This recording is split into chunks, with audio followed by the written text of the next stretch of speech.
Hi, how are you? Alright, here I want to share you tips on how to manage the class well.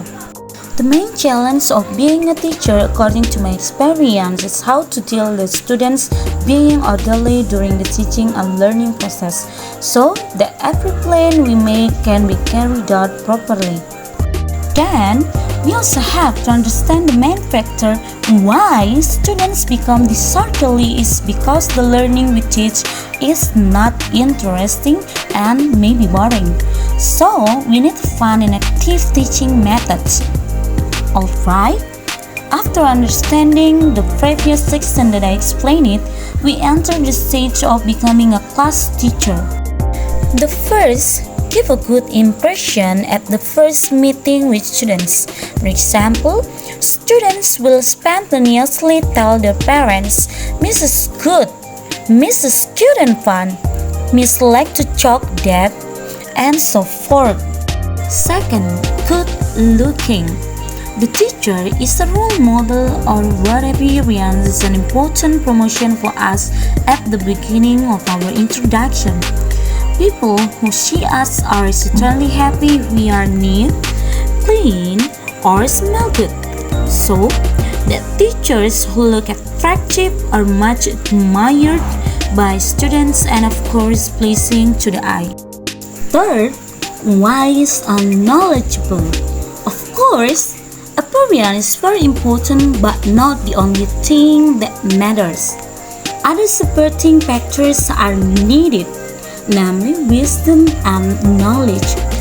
Teachers who master their fields are certainly students playing their role as teachers, delivering learning with a variety of interesting methods, and not only that, a teacher is also expected to be able to recognize all of his students well, from all sides, be it personality, habits, abilities, and background.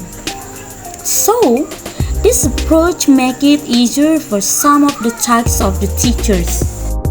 The third, consistent, firm, and trustworthy. These three things are very related and continuous. Teachers who are consistent and firm from all certain aspects are very supportive of classroom management factors.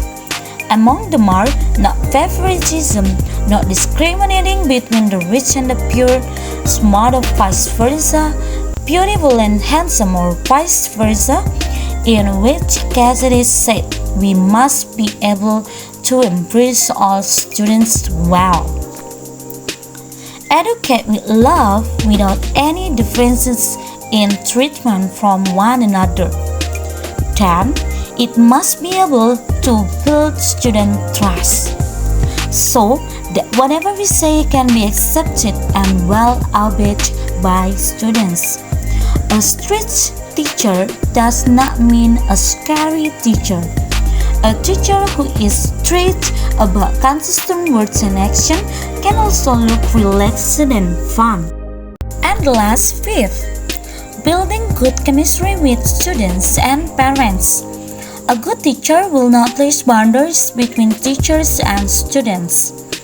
A good teacher certainly builds a relationship that is more than just a teacher, in which we must be able to get our students to tell us various things without hesitation and think of us as people who can be good and trustworthy storytellers, as well as maintaining close relationships with parents.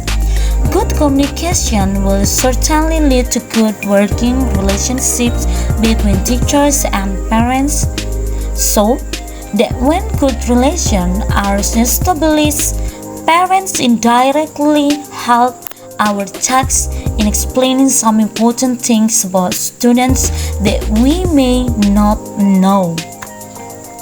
For example, students who have difficulty in certain materials, what kind of student personality and things that students like. Alright, Those are the tips or methods based on my understanding that you might to know, making our tasks easier as a teachers. Sorry for the fateful mistake and thanks for watching. Bye bye.